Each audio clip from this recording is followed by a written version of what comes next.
네, 네, 굉장히 쑥스럽습니다. 예. 우리 교회에 이런 일이 없는데. 네, 네, 반갑습니다. 우리 옆 사람들이 한번 인사할까요? 미모가 죄라면 당신은 퇴소 불가입니다. 그래서,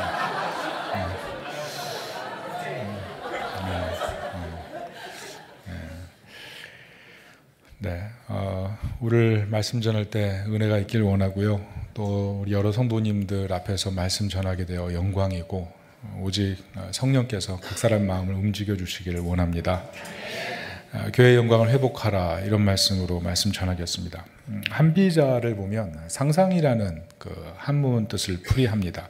상상 여러분 아시죠? 상상, 생각상 그리고 형상상 이건데 그 원어의 뜻을 펼쳐보면 코끼리 형상을 머릿속으로 그리다 이런 뜻이죠. 이 말이 왜 왔냐 하면 뭐 아시는 분은 아시겠지만 중국 사람들이 인도에 갔는데 코끼리가 있는 거죠. 깜짝 놀랐어요. 뿔이 있고 뭐 다리도 엄청 굵고 뭐 일도 잘하고 그래서 고국에 돌아와서 사람들에게 얘기한 거예요. 우리가 코끼리를 봤다. 그 우리나라에 들어오면 우리나라 대박이다. 그런데 사람들이 아무도 믿지 않는 거예요. 그런 동물이 어디서 뭐 발이 뭐 다리가 뭐 절구통 같고 뭐 뿔이 이렇게 튀어나오고 코가 길다고 말도 안 돼. 무시를 하는 거죠. 열받았어요. 그래서 돌아갔어요. 그래서 인도에 와가지고 코끼리 좀 데려가자. 그랬더니 말도 안 돼. 거기서. 그래서 거기서 양쪽에서 무시를 받고 도저히 안 되겠다.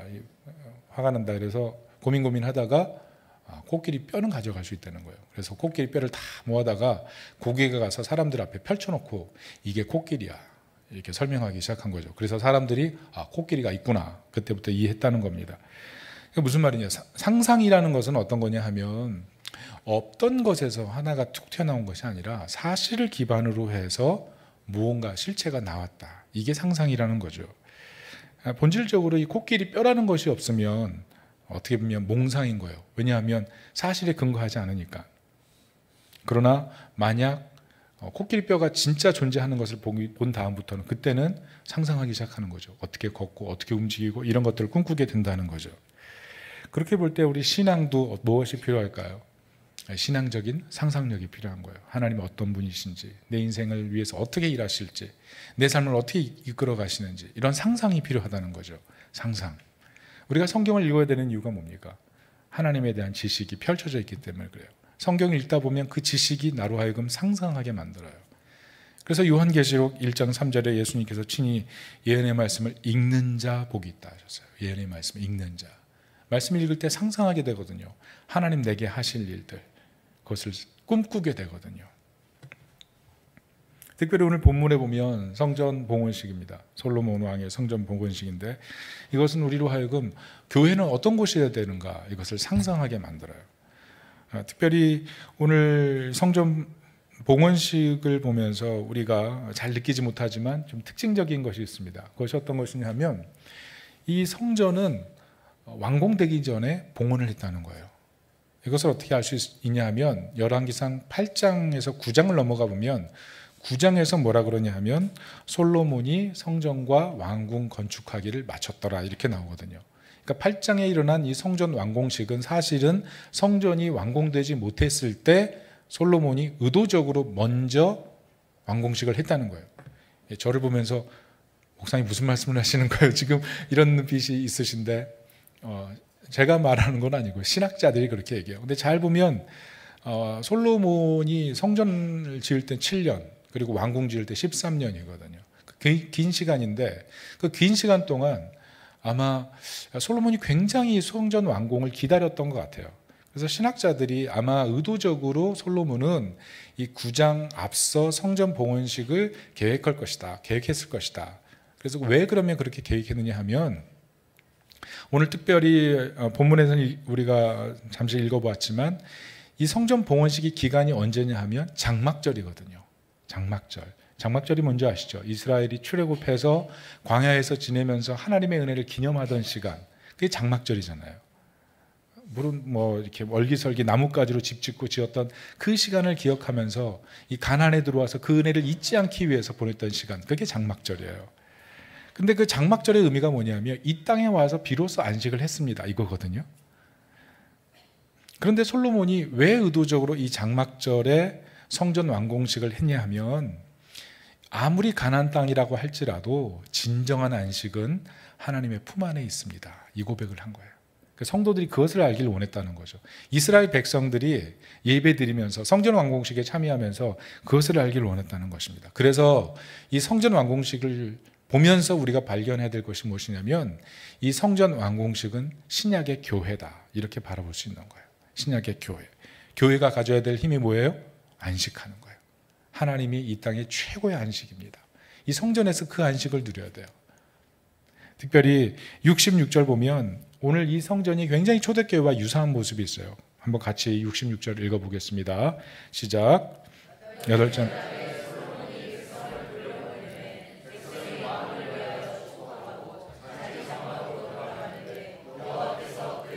그러니까 그의 백성 이스라엘에게 베푸신 모든 은혜로 말미암아 기뻐하며 마음에 즐거워하였더라. 자, 오늘 성전 봉헌식 끝나고 어떤 모습이 있어요? 기뻐하였더라. 기쁨이 가득했어요. 그런데 이것이 사도행전 2장 46절에 아주 동일하게 기록되어 있습니다. 이렇게 써 있어요. 날마다 기쁨과 순전한 마음으로 지내며 온 백성에게 칭송을 받았더라. 무슨 말이에요? 성전에서 하나님이 정말 기대하는 게 무엇이냐면 안식을 누리고 하나님 안에서 기뻐하는 것. 이게 교회의 능력이고 성도의 능력이라는 것입니다. 특별히 오늘 이 교회 이름이 기쁨이 되는 교회인데 기쁘시죠? 열화 같은 박수도 하시고 또 찬양할 때 막 웅장하게 모든 힘을 다해 찬양하시고 아마 하나님께 큰 기쁨이 될 줄로 믿습니다. 근데 교회에 원하는 모습이 그거였어요. 세상에 나가서 하나님의 그 은혜를 경험하고 세상 속에 기쁨이 되어가는 것. 그게 하나님이 원하는 교회의 모습이었다는 것입니다. 우리의 문제가 무엇이냐면 그냥 예수를 믿고 구원받는 것. 그것으로 끝나는 경우가 많기 때문에 그래요. 그냥 기독교는 구원의 문이다. 거기에 도착하면 된다. 그런데 사실은 여정이죠, 여정. 그 문에 들어와서 주님과 동행하고 하나님이 내게 원하시는 것이 무엇인지 그 소명을 깨닫고 살아가는 것. 그래서 그 안에서 누리는 안식, 그 안에서 누리는 기쁨. 이게 진정 기독교의 능력인 거죠. 여러분 생각해 보십시오. 나에겐 그 능력이 있는지, 나에겐 그 안식이 있는지, 나에겐 그 기쁨의 능력이 있는지. 왜냐하면 하나님께서 태초에 천지를 창조하실 때 보시기에 좋았더라. 참 아름답더라. 계속 아름답더라. 이게 하나님의 고백이거든요. 그냥 너희 다 창조됐으니 이만하면 됐다. 이제 끝. 이렇게 하나님 얘기하지 않으셨다는 거죠. 제가 이제 교회를 개척을 한 지가 올해가 8년이 됩니다. 한 3년 동안은 처음 개척 멤버들이 반이 돌아갔어요. 다 뿔뿔이 흩어졌어요. 여러 가지 문제가 많았어요. 그래서 나는 개척을 하면 안 되나? 이런 생각을 했어요. 그래서 고민하던 중에 그래도 개척을 할 때 마음이 뭐냐면 복음을 제대로 전하면 교회가 안 돼도 그건 실패가 아니다. 이런 마음으로 개척을 했거든요. 그래서 안 돼도 성공한 거야. 이런 마음으로 언제 접어야 되나 이런 생각을 했는데 코로나가 왔어요. 그래서 이제 완전히 큰일 난 거잖아요. 그런데 우리 교회는 이상하게 코로나 때 성장을 했어요. 코로나 때 사람들이 인터넷으로 예배 드리면서 나중에 코로나 딱 끝나니까 사람들이 많아진 거예요. 그래서 우리 교인들이 저 사람 누구예요? 저분 누구예요? 서로 몰라가지고 그래도 지금도 서로 몰라요. 그래서 약간 좀 그래요. 근데 우리 교회가 한 6년 되니까 이제 장소가 이제 부족해지기 시작했어요. 애들도 많아지고. 그래서 어떻게 할까 고민을 많이 하죠. 왜냐하면 애들과 성인의 비율이 거의 비슷하거든요. 1대1이에요, 거의. 왜 그런지 모르겠어요. 그래서 고민하다가 우리 교회가 본당이 그때 60평이었거든요. 다 해도 60평. 어떻게 할까 고민하다가 아이들에게 이 공간을 주자. 그리고 이 공간을 주고 우리는 그때부터 떠돌기 시작했습니다. 처음에 대형 카페로 갔어요. 카페에서 열심히 예배 드리는데 어느 날 연락이 왔어요. 목사님, 폐업합니다. 그래가지고 우리 이제 갈 곳이 없어진 거예요. 그래서 어떻게 하나 막 찾아보니까 근처에 겨우겨우 호텔 지하, 교회 집사님이 운영하는 호텔이었어요. 지하 갔는데 거기에서 하여튼 한 달 정도 버텼어요. 근데 이제 막 예배 시스템으로 안 돼 있으니까 좀 어떻게 할까 고민하다가 결국 또 다른 곳을 찾아서 결국 아트홀까지 갔어요. 아트홀. 그래서 아트홀에서 이제 예배 드리는데 거긴 좀 공간이 좋아서 예배 드렸지만 조명이 안 좋았어요. 그래서 예배를 딱 드려서 하면 어둠의 자식들. 제가 목사님 어디 계세요? 이 정도는 아니었지만 앞에 서면 그늘이 져가지고 제가 수심이 가득한 얼굴로 설교하는 거예요. 예배 끝나고 나면 성도들이 항상 와서 목사님 무슨 근심 있으세요? 목사님 오늘 컨디션 안 좋아 보이시나 봐. 그런 얘기를 많이 듣고 제 예배를 드렸습니다. 그러다가 이제 지금 있는 공간으로 이제 이동을 해서 많이 넓어졌어요. 뭐 월세 이렇게 따져보니까 갈만하다 해가지고 왔는데 주변에서 그렇게 얘기합니다. 새우가 고래를 먹었다. 하여튼 뭐 공간이 좀 넓어졌어요. 그런데 제가 이제 우리 성도들에게 얘기하는 건 무엇이냐면 우리 공간 넓어져도 절대로 이 공간 넓어진 게 실력이 되지 말자. 정말 성도의 능력은 어떤 환경 속에서도 기쁨을 지키는 게 그게 진짜 능력이다. 이런 얘기를 했어요. 왜냐하면 우리가 조금이라도 한 푼이라도 아끼려고 공사 끝나기 전에 들어가야 했었거든요. 그러니까 본당 공사가 끝나기 전에 교육관에 4, 5층인데 4층 교육관으로 먼저 들어간 거예요. 그러니까 교육관은 이거의 반도 안 됩니다. 그러니까 청소년 부실이었는데 거기에 모여서 전체 인원이 예배 드리니까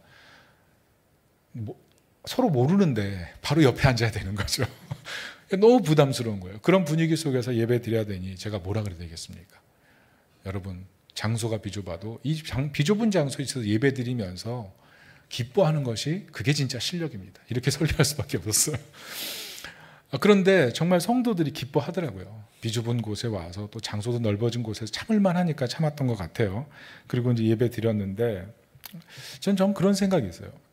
결국 예배당에서 누리는 이 기쁨은 예배당 바깥으로 나가서 펼쳐질 때 진짜 능력인 거죠. 제가 목동으로 들어왔는데 이제 영등포에 있었거든요.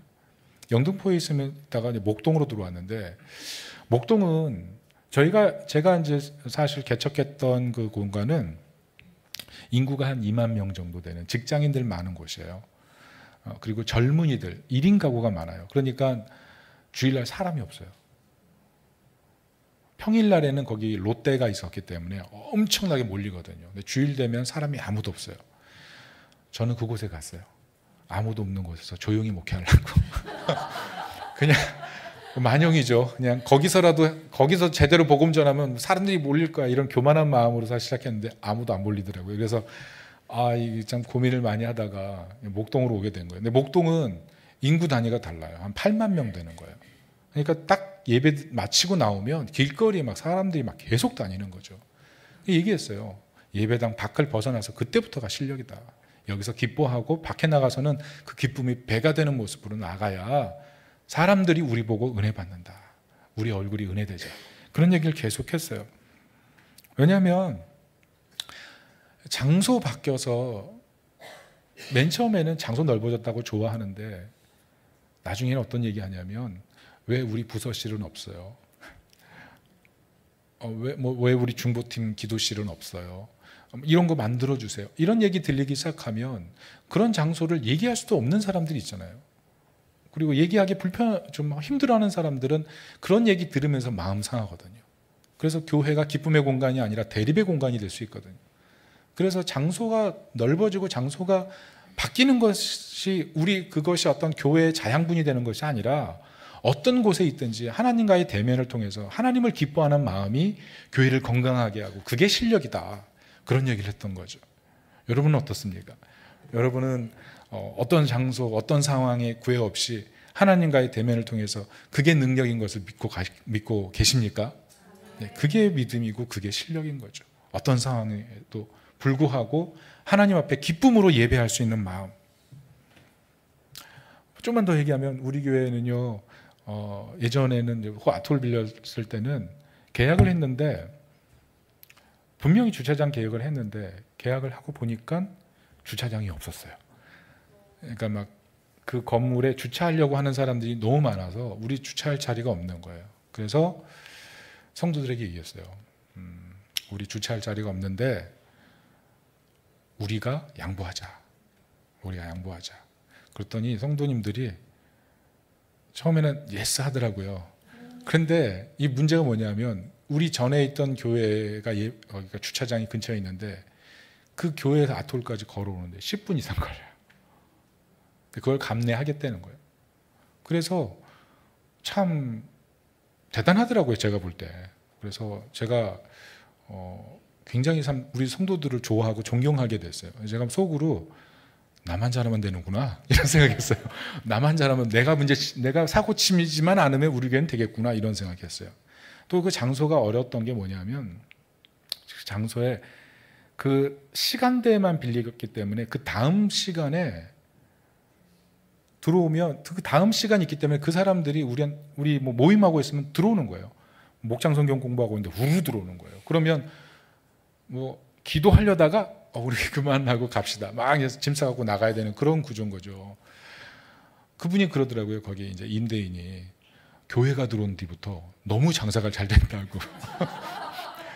우리 들어올 때만 해도 아무도 안 왔대요. 아무도. 그런데 우리가 들어온 다음부터 뭐 연예인 사인회부터 매주마다 행사가 들어오는 거예요. 그래서 교회가 들어와서 너무 잘 된다고. 목사님 어디도 가지 마시라고. 그런데 우리가 하는 입장에서 너무 불편한 거죠. 그런데 그것을 잘 견뎌내는 모습을 보면서 우리 성도들이 많이 성장했구나. 왜냐하면 우리 교회는요, 초신자, 불신자, 낙심자 교회거든요. 그냥 기성교회 성도들을 그냥 들어올 수 있는 교회가 아니라 설교 자체도 약간 그들의 어떤 불신의, 낙심의 그런 모습을 벗겨내면서 복음만으로 들어가기 때문에 조금 기성 성도님들이 좀 듣기 어려운 설교일 수 있거든요. 그런데 그 얘기를 했을 때 성도들이 이해하고 잘하는 모습을 보면서 제가 참 이 교회가 그래도 건강한 방향으로 가고 있구나 이런 생각을 하게 됐다는 것입니다. 특별히 오늘 예배 드리면서 지금 각자 상황은 다르지만 특별히 이 기쁨이 되는 교회가 우리 교회보다 더 훌륭한 교회가 되고 또 이 야탑 지역에 있는 많은 이 분당에 있는 사람들에게 선한 도전이 있는 영향력이 있는 그런 축복된 교회가 되시기를 예수님의 이름으로 축복합니다. 자, 오늘 그렇다면 하나님께서 원하시는 교회는 어떤 모습인가? 세 가지 짧게 살펴보겠습니다. 첫째는 하나님의 영광에 대한 것입니다. 둘째는 기도에 대한 것, 셋째는 축복에 대한 것인데요. 먼저 교회에 하나님의 영광이 임해야 한다는 것입니다. 너무 잘 알고 계신 것 같아요. 방금 전에 찬양할 때도 그 영광을 사모하는 마음을 느꼈습니다. 교회를 향한 하나님의 뜻이 하나님의 영광이 임재하고 나타나고 성도들은 그 영광을 보고 세상에 나가 능력 있게 살아가는 것이니까요. 우리 10절 11절 같이 한번 읽어봅니다. 시작.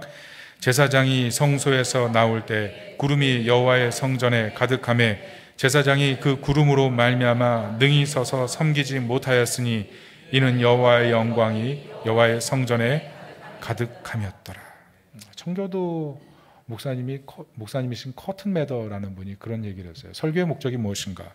하나님의 왕권과 보좌를 영원히 회복하는 것. 하나님의 영광을 설교 때, 예배 때 성도들이 친히 경험하고 그것 때문에 전율할 수 있는 것. 그게 능력이라는 거죠. 하나님의 꿈은 이 예배에 그 영광을 보여주길 원하시는 거예요. 그 영광을 우리가 사모해야 돼요. 왜냐하면 시편 48편 11절에 내 영광을 다른 자에게 주기를 원하지 않는다고 말씀하셨거든요. 성도에게 보여주고 싶은 것, 하나님의 임재, 하나님의 영광인 거예요. 그래서 마귀가 늘 하는 일이 뭐냐면 이 영광 보지 못하도록 예배 나오지 못하게 하거나 분주하게 만드는 거예요. 예배 때 집중하지 못하게 만드는 거, 그게 마귀의 일이라는 것입니다. 최근 유럽에서 어마어마한 사건이 일어났어요. 그게 뭐냐면 철새 때 80%가 사멸했습니다. 그 이유가 뭔지 아세요? 기후이변 때문에 그래요. 그 기후이변 때문에 땅에 있던 곤충들이 일찍 부화한 거예요. 그래서 곤충들이 다 부화하고 이 친구야 놀자 그러다가 이제 땅거미가 졌으니 우리는 이제 땅으로 다 사라진 거죠. 그때 철새가 온 거죠. 철새가 먹을 게 없는 거예요. 날아가려고 하는데 날아갈 힘이 없는 거죠. 그래서 80%가 다 죽었어요. 그래서 과학자들이 이것을 뭐라 그랬냐면 생태 엇박자 이렇게 얘기했거든요. 제가 왜 얘기를 하냐면 우리가 하나님의 영광이 필요하다는 것은 너무 잘 압니다. 그렇지만 사실 우리 신앙에는요 그런 마음이 있어요. 영광을 보고 싶지만 그 영광을 위해서 희생하기를 원하지 않는 그런 묘한 마음이 있는 거죠. 엇박자가 이게 불편한 거 아시잖아요. 찬양 모두 은혜롭게 할 때 누구 한 사람 한 박자만 크게 불러도 속으로 그러잖아요. 작게 부르지. 근데 사실 우리 신앙이 이렇게 엇박자가 나기 시작하면 그게 하나님 나라에서 큰 문제가 되는 거죠. 마태복음 13장 44절에도 보면 밭에 엄청난 보화를 발견하고 나서 그 보화를 사기 위해서 자신의 모든 것을 걸잖아요. 하나님의 영광이 그런 거예요. 하나님의 영광이 정말 우리 삶에 진짜 큰 능력이라는 사실을 믿으면 모든 것을 걸 수 있는 믿음, 그게 필요하다는 거죠. 그런데 우리가 그걸 잘 못한다는 거예요. 왜냐하면 우리 머릿속에 생각의 깔때기가 나를 향해 있기 때문에 그래요. 중세시대에는 지구를 그려놓고 뭐 어떻게 그렸냐면 맨 위층은 예루살렘을 그려놨어요. 하나님의 영광이 가득한 곳. 그리고 그 다음에는 어떻게 그렸냐면 깔때기를 그려놓고 맨 밑에 사탄으로 만들어놨어요. 사탄. 지구 위에는 하나님 나라 예루살렘이 있고 그 깔때기 끝에는 마귀가 있다. 이게 무슨 말이냐면 자기 중심성으로 인생을 살다 보면 반드시 하나님의 영광과 멀어지고 사단이 원하는 대로 살아가게 된다. 이게 중세시대 신학자들이 얘기했던 얘기거든요. 저는 이것이 굉장히 맞다고 생각해요. 자기 중심성, 내가 원하는 대로 생각하고 내가 원하는 대로 판단하는 것. 성경 읽기도 그렇잖아요. 성경 읽기 왜요? 하나님의 임재 속에 들어가기 위해서, 하나님이 얼마나 날 사랑하시는지 발견하기 위해서. 그래서 성경 읽잖아요. 그냥 성경 몇 번 읽었다 이거 자랑하려고 성경 읽는 건 아니잖아요. 만약 그렇게 되면 그때부터는 율법이 돼서 성경 안 읽은 사람만 보면 왜 성경 안 읽어? 이렇게 얘기할 거잖아요. 그런데 성경을 읽으면 그런 얘기를 안 하죠. 도리어 깊이 읽다 보면 나로 하여금 섬겨야 될 이유, 예배해야 될 이유, 사랑해야 될 이유, 용서해야 될 이유, 헌신해야 될 이유를 발견하니까요. 하나님의 영광을 보게 되거든요. 내 생각이 사라지거든요. 그런데 자기 중심성으로 성경을 읽기 시작하면 도리어 성경에서 배운 내용을 갖고 누군가를 판단하고 누군가를 정죄하는 그런 모습으로 변화가 아니죠. 변질이 되어버리는 거죠. 단테에 대한 유명한 얘기가 있어요. 단테가 위대한 시인이라는 건 알지만 정작 그 책을 읽어본 사람은 없다. 여러분 동의하시나요? 근데 우리가 그래요. 하나님의 영광이 정말 우리 인생에 결정적인 영향을 미친다는 것을 알지만 그것을 믿음으로 내 삶에 하나님의 영광을 보기 위해서 예배 시간에 나오려는 그런 마음으로 준비되지 못하는 것. 그게 우리의 현실이라는 거죠. 어떻게 보면 이게 우리가 아파해야 될 지점이에요. 아파해야 될 지점. 너무 바쁘기 때문에, 너무 현실이 급하기 때문에. 예배 끝나고 나서도 어서 나가려고 그러잖아요. 어서 나가려고. 바쁜 일이 많아서, 계획된 일이 많아서. 그런데 그 하나님의 임재를 즐거워하고 하나님의 영광을 보기 위해서 끝까지 하나님의 은혜를 바라보는 그 마음, 그게 교회고, 그 마음이 있을 때 세상에 나갈 때 힘이 있는 것입니다. 그런 은혜가 있기를 축복합니다. 두 번째는 교회는 기도의 집이 되어야 한다는 겁니다. 여러분 왜 기도가 중요합니까? 그건 소통의 공간이니까. 이 교회가 하나님과 나와 소통하는 공간이니까. 22절 이렇게 써 있습니다. 같이 읽어볼게요. 솔로몬이 여호와의 제단 앞에서 이스라엘의 온 회중과 마주서서 하늘을 향하여 손을 펴고. 이게 참 특징적인 거예요. 왜냐하면 왕이잖아요. 그러면 자기 권위와 명예가 중요하잖아요. 많은 사람들 앞에 이렇게 손 들고 기도하는 모습, 그런 것보다는 위험 있게 왕좌에 앉아서 통치하는 모습, 근엄하는 모습 보이는 게 더 낫잖아요. 이렇게 기도하면서 사람들 앞에서 기도하는 모습 괜찮을까요? 여러분들은 다 구경하고 있고 저 혼자 손 들고 막 기도하고 있다고 해보세요. 자, 그럼 자리를 바꿔서 우리 목사님 여기로 오고 제가 저기서, 그러면 무슨 생각을 할까요? 저는 우리 목사님 너무 열광적이야. 오늘 혼자 은혜 다 받으시네. 이렇게 생각할 거예요. 죄송합니다, 목사님. 일부 때도 조금 그랬거든요. 근데 이 솔로몬이 지금 그렇게 하고 있는 거예요. 이스라엘 백성들이 다 모여있는 자리에서 손을 들고 그렇게 기도하고 있는 모습. 왜 그럴까요? 세상의 모든 지혜자보다 뛰어난 사람이잖아요. 그런데 그 사람이 인생에서 가장 중요한 것이 무엇인지를 아는 거예요. 하나님과 소통하는 것, 하나님의 지혜로 사는 법, 하나님의 능력으로 사는 것. 여러분 코크레인, 아무리 우리가 땅에서 삽질을 해도요, 포크레인으로 한번 쓱 파는 것 갖고는 비교할 수 없잖아요. 만왕의 왕이신 하나님과 소통하고 연결하여 사는 삶, 그게 최고의 능력이라는 것. 그걸 솔로몬이 알았던 거예요. 이엔 바운즈가 그렇게 얘기를 하잖아요. 기도는 해독제고 방독제다. 상처가 있어요? 기도해요. 그럼 해독되죠.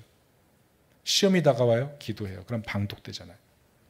이 기도의 능력이에요. 여러분 인생에 혼란한 문제가 얼마나 많아요. 염려가 얼마나 많아요. 그런데 기도하면 정리되잖아요. 여러분 여기 공부 많이 하신 분들 계시겠지만 어떻습니까? 인생을 살면 살수록 어떻게 돼요? 염려, 학사가 돼요. 그리고 근심, 석사가 돼요. 슬픔, 박사가 돼요. 그리고 어떻게 돼요? 박사 후 과정까지 불안으로 그렇게 살아가잖아요. 기도해야 돼. 기도할 때 살아나는 거예요. 특별히 교회는 기도의 집이라고 했는데 여러분 찬양이 더 살아있어야 됩니다. 찬양이 같이 살아있어야 됩니다. 왜냐하면 찬양이 뭐예요? 곡조 있는 기도잖아요. 곡조 있는 기도. 곡조 있는 기도를 하나님께 올렸을 때 하나님의 영광을 우리가 보게 돼요.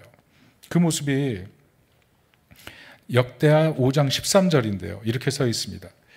같이 한번 읽어보겠습니다. 시작.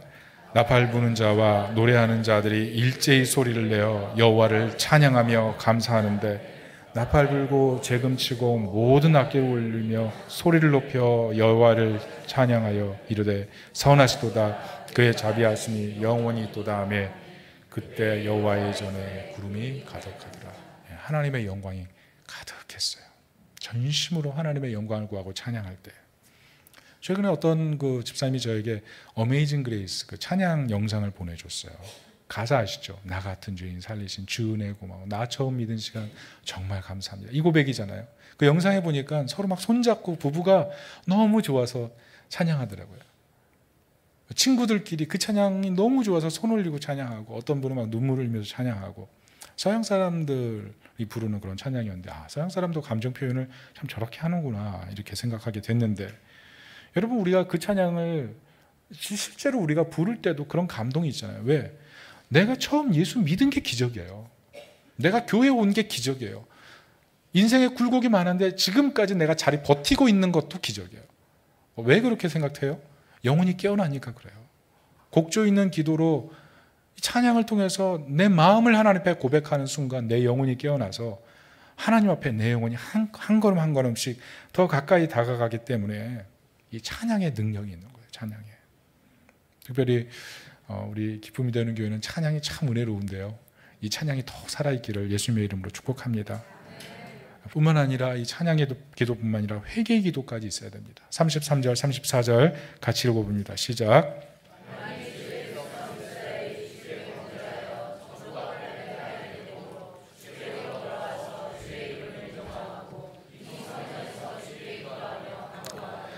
주는 하늘에서 들으시고 주의 백성 이스라엘의 죄를 사하시고 그들의 조상들에게 주신 땅으로 돌아오게 하옵소서.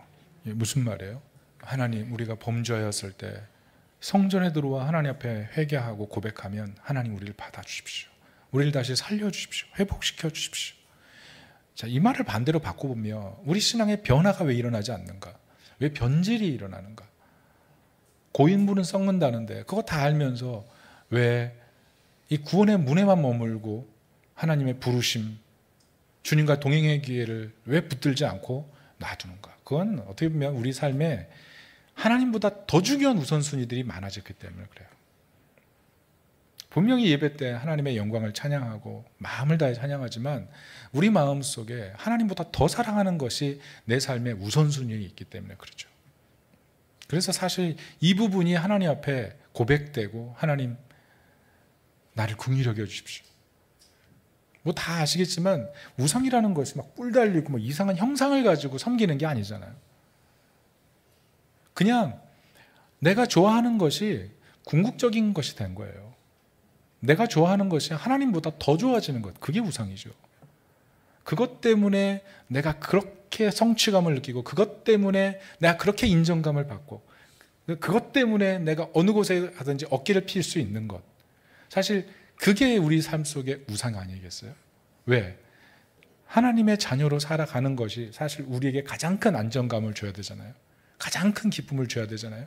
그런데 그것이 아니라 다른 것을 통해서 대리만족하고 정작 하나님께서 주시는 기쁨으로 나를 채우려고 하는 마음을 잃어버린 상태, 그게 사실 회개의 내용이 돼야죠. 그런데 어떻게 보면 우리는요, 이 회개에 대한 회개를 너무 반복적으로 하다 보니 더 이상 회개하지 않으려고 하는 마음이 생기는 것 같아요. 그러나 그때마다 하나님 앞에 기도하기 시작하면 변화가 일어나는 줄로 믿습니다. 사실 다 같이 예배드리지만 마음 편해서 예배 들어오지 못하는 분들도 있잖아요. 예배 드리고 있지만 해결되지 않는 슬픔의 문제로 정말 하나님 이 문제 하나님 돕지 않으시면 안 됩니다라는 그런 절박한 마음으로 온 분들이 있잖아요. 하나님 앞에서 해결해야 될 문제들, 그것들을 주님 앞에 내려놓고 나아갈 때 살아나고 회복되고 치유되고 구원받는 그 능력이 있고, 무엇보다 교회가 집단적으로 하나님 앞에 돌이켜야 될 것을 돌이키기 시작할 때 교회가 힘을 떨치기 시작하는 줄로 믿습니다. 그 능력이 임하는 하나님의 교회가 되어야 될 줄로 믿습니다. 제가 최근에 어떤 분이 저한테 글 보내줬는데 그 글 참 은혜됐어요. 그 글 뭐냐 하면 우리가 기도할 때 하나님 들으신다. 우리가 들을 때 하나님 말씀하신다. 우리가 믿을 때 하나님 일하신다. 뭐 영어였어요. 영어. 그래서 영어를 못하니까 그냥 한글 여러분에게 한글로 얘기하는 거예요. 참 두 번째 말이 인상적이었어요. 내가 들으려고 하면 하나님 말씀하신다. 하나님 말씀하시는 하나님이신 거 믿으십니까? 네, 소통하십시오. 시간을 내서 소통하십시오. 이 교회에 와서 하나님과 소통하려고 하는 마음, 거기서부터 회복되고 일어서는 줄로 믿습니다. 마지막 세 번째는 교회는 복이 임하는 것이고 복을 흘려보내야 한다는 겁니다. 오늘 55절 다 같이 한번 읽어보겠습니다. 55절 시작. 서서 큰 소리로 이스라엘의 온 회중을 위하여 축복하며 이르되. 자, 이게 무슨 말씀일까요? 여러분, 축복은 원래 누가 하는 거예요? 제사장이 하는 거예요. 그런데 오늘 솔로몬이 두 손을 들어서 축복해요. 왜 그럴까요? 이것은요, 너무 기뻐서 그래요. 하나님께서 주신 은혜가 너무 크니까 이 축복을 이스라엘 백성들이 나눠 가졌으면 좋겠는 거예요. 흘려보내고 싶은 거예요. 그 간절한 마음이 오늘 솔로몬의 마음이에요. 근데 이게 하나님 원하시는 마음이에요. 내게 주신 은혜를 흘려보내는 것. 최고의 은혜가 뭐예요? 내가 구원받은 것. 이거 흘려보내고, 또 하나님께서 부가적으로 내게 주신 은혜, 이 흘려보내려는 마음. 내게 주신 은혜가 만 가지, 이 만 가지 헤아릴 수 없는 은혜인데 하나님, 내가 이거 흘려보내길 원합니다. 이 마음 가져야 될 줄로 믿습니다. 때로는 우리가 인생을 살면서 내가 가지지 못한 것, 비교하면서 내가 저 사람보다 약한 것, 그것 때문에 내가 흘려보내버렸죠. 내가 뭘 할 수 있나 이런 생각이 들지만 감사로 헤아리다 보면 내게도 주신 은혜가 있는 줄 믿습니다. 그 은혜를 발견하고 찾고 흘려보내는 것. 그래서 치열한 싸움이 필요해요. 치열한 싸움이. 이 흘려보낼 때는 그냥 되지 않거든요. 은혜가 임할 때 되거든요. 저도요, 설교하러 강단에 올라오잖아요. 두 가지 목소리가 있어요. 하나의 목소리는 천상에서 오는 목소리. 오늘 하나님 너와 함께 하실 거야. 또 하나의 목소리는 지옥의 목소리죠. 넌 오늘 죽을 거다. 안 될 거야. 너가 뭘 할 수 있어. 그런데 그때마다 제가 붙드는 말씀이 뭐냐면 시편 40편 17절이에요. 같이 한번 읽어볼게요. 시작. 나는 가난하고 비파오나 주께서는 나를 생각하시오니 주는 나의 도움이시오 나를 건지시는 이시라. 나의 하나님이여 지체하지 마소서. 하나님, 그렇습니다. 내 마음속에 난 안 될 거야 라는 부정적인 소리가 내 자아를 잡아삼키려고 합니다. 내 내면을 흔들려고 합니다. 그러니 주님, 지체하지 마시고 나를 도우소서. 나는 가난합니다. 하나님의 도움이 절대적으로 필요합니다. 왜? 흘려보내야 되니까. 이 치열한 싸움이 있어야 되는 거예요. 치열한 싸움이. 치열한 싸움. 무엇보다 이 세상에는요, 우리가 알지 못하는 영적인 유기 시스템이 있어요. 영적인 유기 시스템. 그 시스템, 하나님은 우리 교회를 통해서, 나를 통해서 세상에 은혜를 흘려보내길 원하시거든요. 여러분 그거 아세요? 사하라가 숲이 되면 아마존 열대림이 사라질 수 있다. 그런 말 들어보셨어요? 이게 무슨 말이냐 하면 사하라에서 모래폭풍이 일잖아요. 그럼 이게 수천 킬로미터 떨어져 있는 아마존까지 간대요. 그러면 모래폭풍이 들어가면 아마존이 폐허가 돼야 되잖아요. 그런데 도리어 더 왕성해진다는 거예요. 그 이유가 뭐냐면 이 모래에 들어있는 인성분, 식물을 자라게 하는 가장 중요한 성장 촉진제인 인이 수천 킬로미터까지 날아가서 열대우림 아마존에 비처럼 뿌려진다는 거예요. 그러니까 그 인이 도착한 곳곳마다 왕성하게 식물들이 일어나는데 헤아릴 수 없이 커지는 거죠. 그런데 만약 사하라가 열대 숲이 되면 모래폭풍이 없으니까 열대우림인 이 아마존이 사라질 수 있다. 그 얘기를 하는 거죠. 이건 제가 지어낸 말이 아니라 2014년 영국 엑서 대학의 에드워드 교수가 논문으로 발표한 내용이에요. 실제 그렇다는 거죠. 무슨 말이에요? 지구에도 이 유기적인 시스템이 있다는 거예요. 하물며 하나님의 자녀로 부름받은 우리가, 하나님께서 특별히 선택해서 세운 이 교회가 이 지구에, 이 세상에 영적인 축복과 은혜의 축복을 흘려보내기를 하나님 원하시지 않겠는가 하는 거죠. 여러분 스스로 이렇게 고백하고 내적으로 선언해야 돼요. 내가 복의 유통자입니다. 한번 고백해 보세요. 내가 축복의 유통자입니다. 그래서 우린 교회 들어올 때마다 설레어야 돼요. 하나님 내게 오늘 무슨 은혜를 주실까? 내가 이 은혜를 받고 누구에게 흘려보낼까? 이런 기대감, 그게 예배드리는 모습이에요. 오늘 솔로몬 성전 예배, 이 성전 완공식에서 이것을 우리가 발견해야 된다는 것입니다. 문제는 뭐예요? 다 알아요. 사실 지금 있는 내용 다 알아요. 그런데 현실은 어떻습니까? 뜨겁게 예배하는 것, 뜨겁게 헌신하는 것이 점점 현대인들에겐 부담이 되고 있습니다. 교회가 성장하기를 원하지만 나는 좀 헌신하지 않기를 원하죠. 그렇지 않아요? 충성은 머뭇거리고 저 사람이 은혜 받는 건 싫어요. 그렇지 않아요? 우리 현대인의 마음이 그래요. 너무 바쁘게 살아가니까 현실에 맞춰서 살다 보니 학생은 공부해야 돼. 뭐 대학생은 뭐 미래 준비하고 취업 준비해야 돼. 직장인들은 하루하루 버티는 게 힘들어. 가정주부는 옛날에 그 오빠가 없어. 죄송합니다. 남편도 그래요. 옛날에는 그렇게 사랑하던 아내가 지금은 아들과 딸에 밀려가지고 몇 순위에 나와 있는 자신을 바라면서 내가 뭐 돈 버는 기계인가 이런 생각도 하고 실망이세요. 실망. 하나님의 영광을 위해 헌신했는데 내 삶에 돌아온 게 뭔가. 셈법을 해보니까 신앙생활이 옛날처럼 즐겁지가 않은 거죠. 즐겁지가 않은 거예요. 교회 생활이 이러다가 사고 터지면 어떻게 해야 되지? 이런 불안감으로 교회를 바라보게 되는 이 시대 같아요. 최근에 저희 교회 전사님이 저희 집 앞에 찾아왔어요. 저희 교회는 이제 차가 교차 한 대거든요. 돌려가며 쓰니까 밤 11시에 왔어요.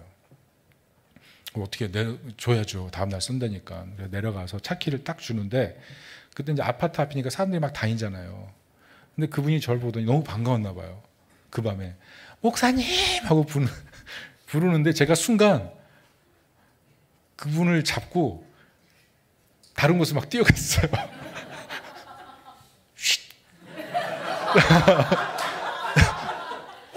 또 이렇게까지는 하지 않았어요. 제가 그러면 뭐가 되겠어요.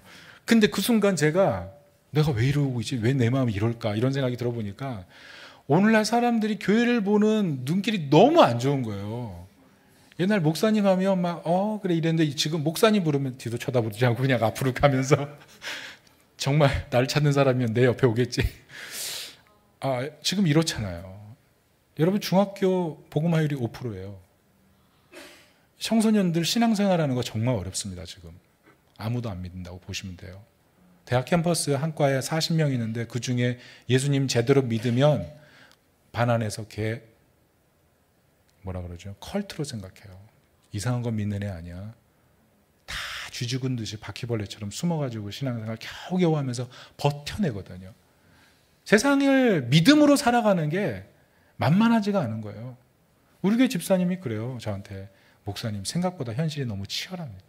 너무 힘듭니다. 복음으로 정말 되겠습니까? 이런 얘기를 해요. 정말 우리 마음에 그런 마음이 있는 거죠. 믿음으로 안 되는 것 아니야. 하나님의 영광 봐도 안 되는 것 아니야.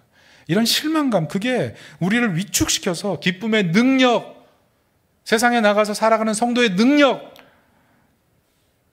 이거를 못 누리게 하는 거예요. 교회 다니지만 하나님과 멀어져 있는 상태. 이게 사실 우리 현실의 문제라는 거죠. 저는 이 부분을 오늘 해결해야 된다고 생각해요. 근데 이 문제가 왜 그렇습니까? 이걸 갖다 오늘 성경은 그 이유를 뭐라 그럽니까? 45절, 46절 같이 한번 읽어봅니다. 시작. 주는 그들의 기도와 간구를 들으시고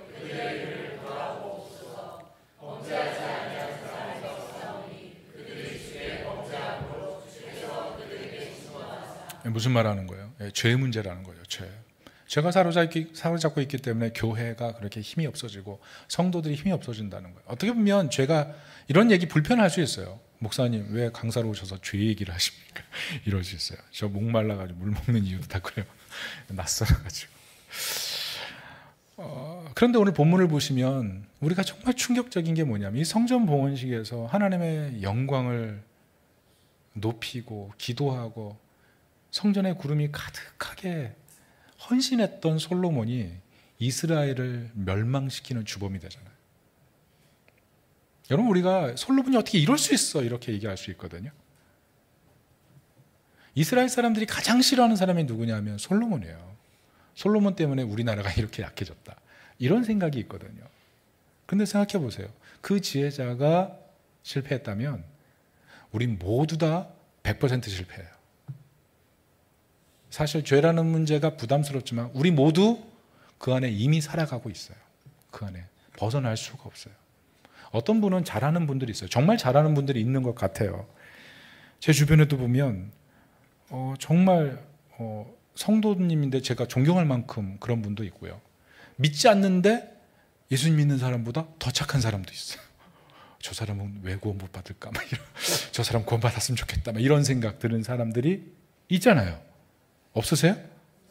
있어요.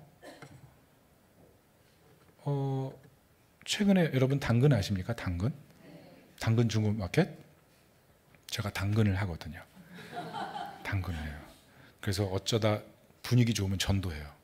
나 목사다, 너 예수 믿어야 된다, 물건도 좋은 거지만 예수님 더 좋은 거다, 이렇게 막 전도해요. 보통 온도가 36.5도로 시작합니다. 안 해보신 분은 그냥 이해하고 들으세요. 36.5도로 시작을 해요. 그런데 어떤 분은요, 몇 도인 줄 아세요? 99도가 있어요. 99도. 그분은요, 어떻게 거래하는지 아세요? 거래하러 나갈 때 새돈을 갖고 나가요. 빳빳한 새돈, 은행권 바꿔가지고, 그리고 봉투에 넣어서 준대요. 자, 이러면 어때요? 감동이죠, 감동. 세상을 살아가면서 어떻게 보면 나보다 더 잘 사는 사람들이 많아서 내가 도리어 위축돼요, 위축돼. 근데 우리 현실이 그렇지 않아요? 어떤 분 전도하라 그러니까 저 사람 나보다 더 잘 사는데요? 저 사람 내 자녀들보다 훨씬 좋은 대학 보냈기 때문에 제가 전도하기 너무 힘들어요. 사실 이런 식으로 이건 뭐 아주 그런 거지만 이런 게 너무 많다는 거죠. 그래서 이 교회에 대한 실망감도 있지만 하나님의 은혜에 대한 실망감, 마음속 깊이 이런 것들이 있다는 거죠. 그런데 그렇다고 그 사람이 구원받지 말아야 될 이유가 있나요? 그런 건 또 아니잖아요. 제레드 다이아몬드의 책 문명의 붕괴라는 책이 있어요. 그 책에 보면 미국 요세미티 공원 얘기 나오는데요. 여러분 뭐 아시는 분 다 아시겠지만 늑대가 창궐했어요. 그러니까 사슴이 막 죽어요. 그래서 어떻게 했냐면 포수다 불러놓고 늑대 처리해. 그래서 늑대 씨를 말렸어요. 그랬더니 어떻게 됐을까요? 사슴의 천국이 돼야 되잖아요. 그런데 사슴이 굶어 죽기 시작했어요. 왜? 사슴이 많아지니까 먹을 거리가 없어지는 거죠. 닥치는 대로 먹어대니까 사슴이 도리어 죽더라는 거죠. 그래서 어떻게 했냐면 늑대를 다시 요세미티 공원에 풀었다는 거예요. 그랬더니 균형이 맞더라. 그러니까 인간은 알지 못하는 상생의 작업이 있더라는 거죠. 동물들끼리 그런 동물과 식물의 어우러짐이 있더라는 거죠. 여러분 그거 아세요? 식물을 세상에서 가장 무거운 것, 그게 식물이래요. 근데 세상에서 가장 수가 많은 건 뭔지 아세요? 인간이 아니에요. 곤충이에요. 놀라운 것은 이 식물과 이 곤충이 서로 협력해서 아름다운 시너지를 만들어서 지금도 전 지구를 뒤덮고 있어요. 협력이 되죠. 그런데 인간은 어때요? 인간은 협력이 안 돼요.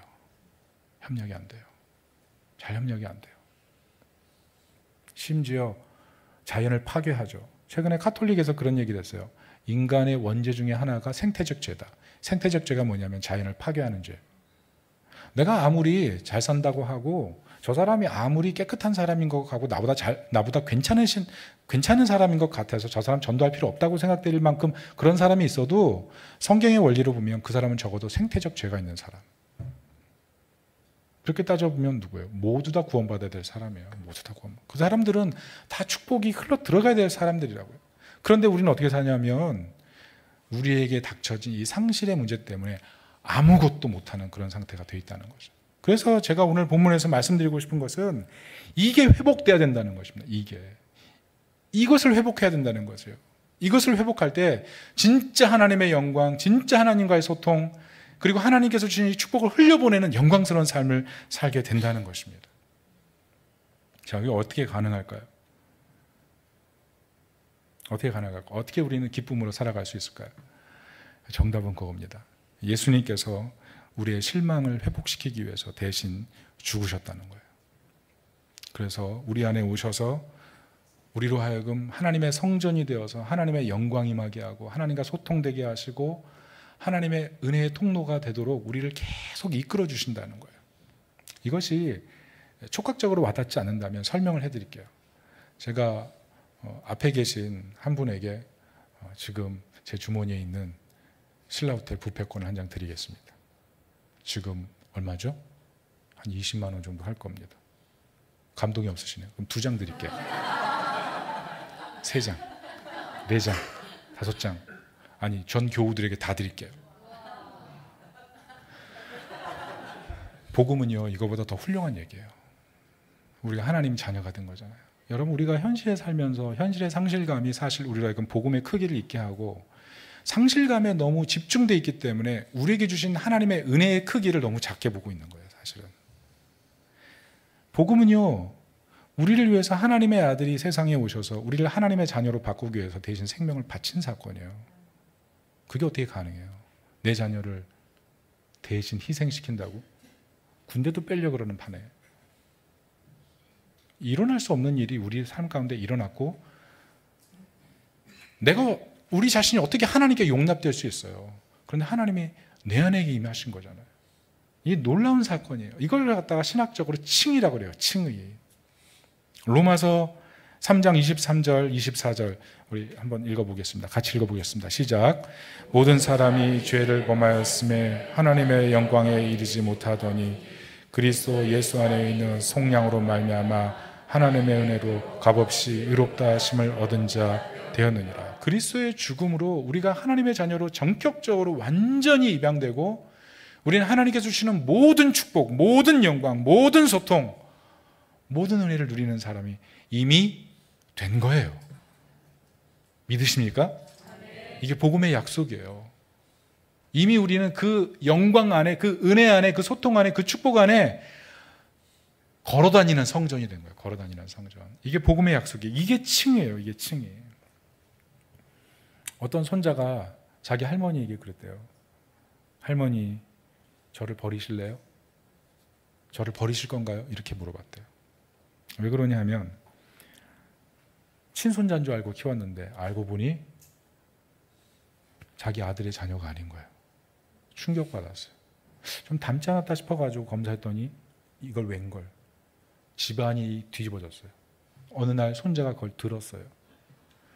자기를 어릴 때부터 키우면서 물고 빨던 자기 할머니가 자기를 보는 눈빛이 이상한 것 같아서 너무 속상해서 찾아가서 물어본 거예요. 어린 나이에.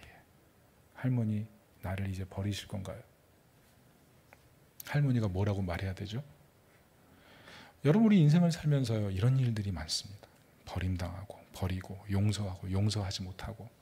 이게 우리 마음속에 멍울처럼 확 우리 안에 들어서 이것이 우리가 삶에서 누려야 될 이 복음의 크기보다 너무 커져서 우리로 하여금 하나님의 영광과 하나님의 은혜를 노래하지만 바라지만 살지 못하게 만들어버리는 그런 문제에 있는 거예요. 그런데 복음이 뭐예요? 버림받아 마땅한 우리를 위해서 하나님이 아들을 희생하고 우리를 자녀로 삼으신 거잖아요. 여러분, 이 복음이 무엇이냐면 예수님께서 우리 안에 임하셨기 때문에 우리를 하나님 보실 때 그리스도처럼 보시는 거예요. 삼위일체 하나님이 아름답게 공존해 계신데 하나님이 예수 그리스도를 향하여 영원한 사랑을 갖고 계신데 우리 한 사람 한 사람을 볼 때 그리스도처럼 영원한 사랑으로 보세요. 여러분, 이것을 믿으십니까?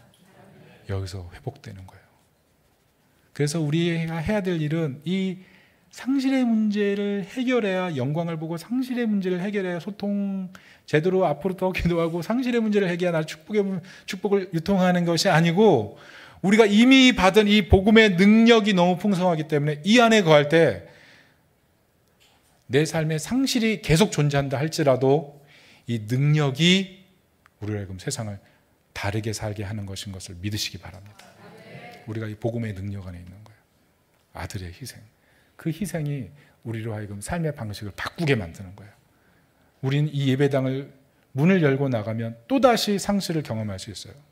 사랑받지 못하는 것, 사랑에도 돌아오지 않는 것, 섬겨도 헛수고 같은 것, 누군가 용서하지 못한 사람이 계속 마음에 응어리져서 그 사람 때문에 내 평생이 그 문제 때문에 계속 얽매이는 것. 그러나 예수 그리스도의 복음은 더 위대하고 더 영광스러운 것입니다.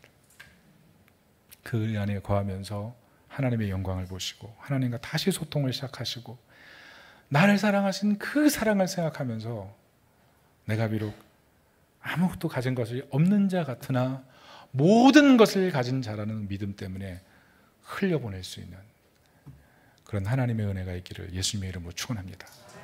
아멘. 우리 다 같이 한번 기도하겠습니다. 여러분, 우리 인생을 살다 보면 반드시 실망할 일이 생깁니다. 그러나 그때마다 기억해야 돼요. 예수님께서 나를 떠나서는 너희가 아무것도 할 수 없습니다. 주면 되잖아요. 피로 채워주면 되잖아요. 세상 사람들이 가진 것 주면 되잖아요. 그런데 예수님, 너희가 나를 떠나서는 아무것도 할 수 없느니라. 하나님과 함께하는 삶, 그 임재 가운데 사는 삶, 여러분, 그것을 위해서 하나님이 아들을 희생하셨어요. 그것이 얼마나 고귀하고 우리를 얼마나 영광스럽게 만드는지 아셨기 때문에 우리가 당장 필요한 그것보다 더 위대하고 영광스러운 걸 우리에게 주신 거예요. 여러분, 우리에게 복음의 크기가 큽니까? 아니면 내 문제의 크기가 큽니까? 우리는 교회 다니지만 너무 주님과 멀어져 있는 거예요. 그 문제 때문에. 그 문제가 우리 인생의 족쇄가 되어버려요. 이 시간, 주님, 내가 그것을 내려놓기를 원합니다. 이게 내 것이 아닙니다. 십자가에 달리신 예수님이 이 문제를 위해 죽으셨다면 내가 이 문제로 묶여 살 것이 아니라 나를 하나님의 자녀로 부르신 그 사랑 안에서 자유하고 기뻐하고 행복하고 하나님의 자녀답게 영광스럽게 사는 그런 자녀가 되게 도와주옵소서. 이 시간 주님께 내려놓고 주의 은혜 가운데 들어가기를 위해서 기도합시다. 기도하겠습니다. 주님,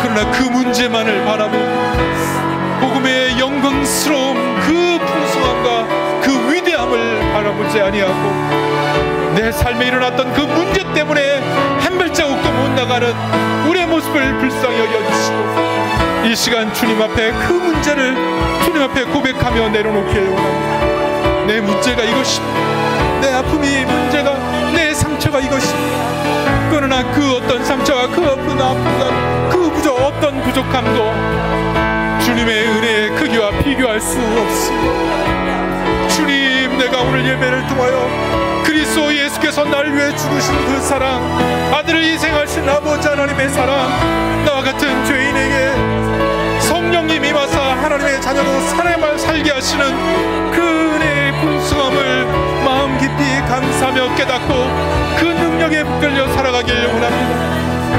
주님, 인생을 살면서 생기는 여러 굴곡과 슬픔으로 인하여 우리가 무력해지고 연약해지고 좌절하고 일어설 수 없을 것 같지만, 그러나 다시 복음을 바라보고 우리를 위해 고난당하신 예수 그리스도를 바라보고 골고다 언덕에 서 있는 십자가를 바라보며 하나님, 주님 앞에 이 큰 사랑 앞에 우리의 삶의 무게를 맡길 수 있음에 감사하며 나가길 원합니다. 하나님, 우리의 믿음이 하나님께서 기뻐하시니 이 믿음 되게 도와주시고 이 믿음 세상에 흘려보내며 살아가는 하나님 백성 되게 하여 주옵소서. 세상에 이 복을 흘려보내는 우리 모든 우리 기쁨이 되는 교회 성도들이 될 수 있도록 축복하여 주시옵소서.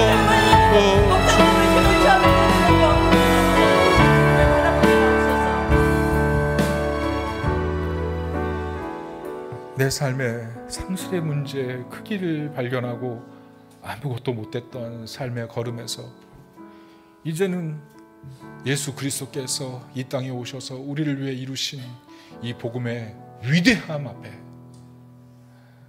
우리가 붙들고 있던 그 삶의 아픔과 슬픔까지 다 내려놓기를 원합니다. 그리스도께서 우리 안에 임하시고 성령님 우리 안에 임하시고 하나님이 우리를 사랑하시고 하나님이 우리에게 능력을 공급하시니 우리는 영광이 있으며 축복을 흘려보내며 하나님과 소통하는 축복의 사람이 된 줄로 믿습니다. 이 믿음으로 이 세상 다시 한번 일어서서 세상을 향하여 하나님의 영광을 드러내고 흘려보내는 축복의 통로되도록 함께하여 주시옵소서. 예수님의 이름으로 기도합니다. 아멘. 우리 옆 사람들에게 한번 고백해 봅시다. 당신은 축복의 통로입니다.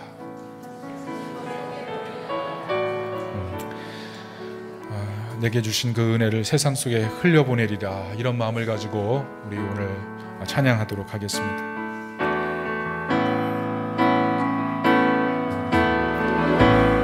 민족의 가슴마다 뒤무는 그리스도를 심어 이 땅에 부르고 부른 그리스도의 계절이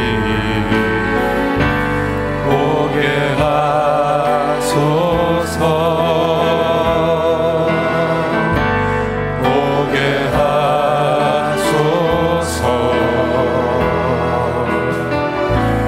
이 땅에 하나님의 나라가 이루어지게 하옵소서.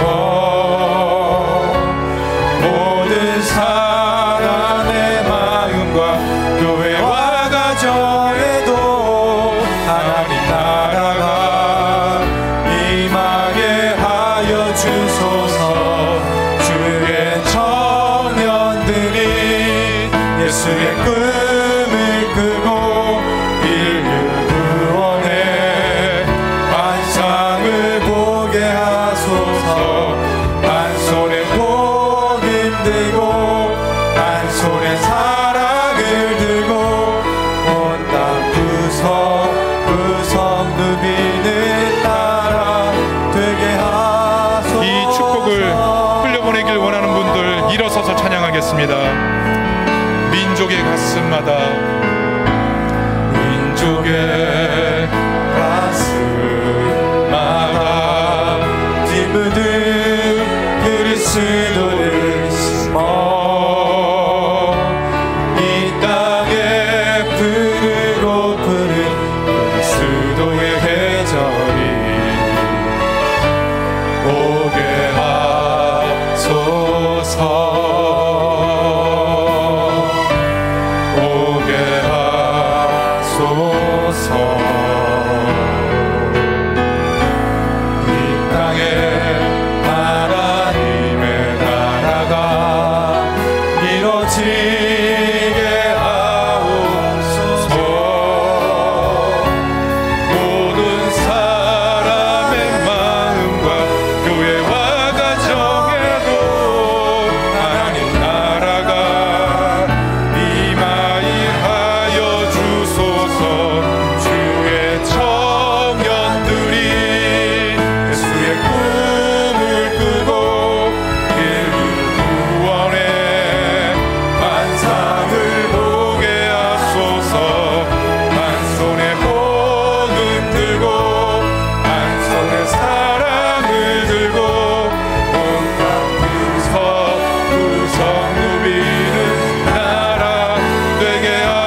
예수의 꿈을 크고 인류 구원의 환상을 보게 하소서. 한 손에 복 힘들고 한 손에 사랑을 들고 온 땅 구석 누비는 나라. 우리 양팔 들고 찬양합니다. 주의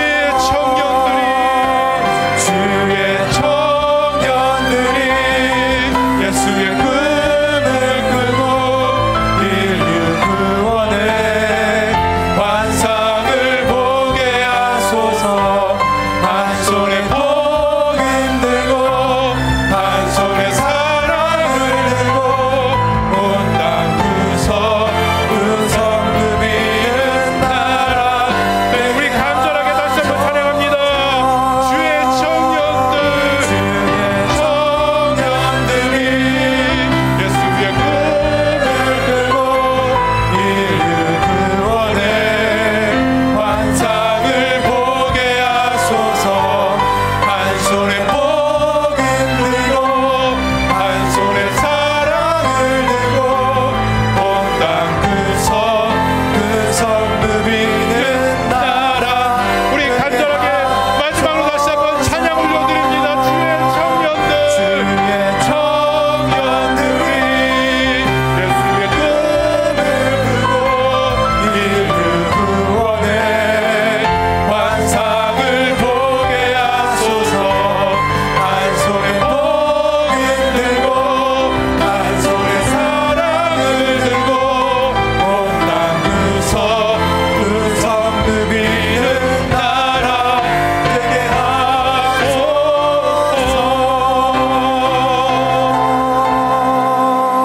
우리 이 시간에 마지막으로 간절히 한번 기도하겠습니다. 여러분, 교회를 주신 이유가 무엇입니까? 세상에 은혜를 흘려보내라는 거죠. 기쁨이 되는 교회가 이 야탑 지역을 살리는 정말 기쁨이 되는 교회가 되기를 축복합니다. 이 시간 우리 어떻게 살아야 되겠습니까? 하나님, 우리 교회를 통해 이 땅 살리게 도와주십시오.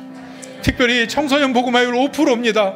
다음 세대가 무너져가고 있습니다. 우리 세대는 예배 드릴 수 있지만 다음 세대는 복음을 모르고 95%의 사람들이 그대로 성년이 되면 이 땅의 교회가 어떻게 되겠습니까? 하나님, 우리 교회에 깨어 살아있게 하셔서 다음 세대를 살리는 교회가 되게 도와주시고 야탑 지역을 살리는 등불 되게 도와주시고, 하나님, 우리 교회 청년들이 새벽 이슬같이 모이는 교회가 되게 하여 주시고 이 복음의 능력을 삼아여 천하 만방에 뿌리는 교회 되어 하나님의 영광 드러내는 살아있는 교회 되게 도와주시옵소서. 이 시간 다 같이 주여 한번 부르고 기도하겠습니다. 주여,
세상에는 실망이 가득해도 그리스도의 복음 안에, 이 복음 안에 우리가 이미 회복된 줄로 믿습니다.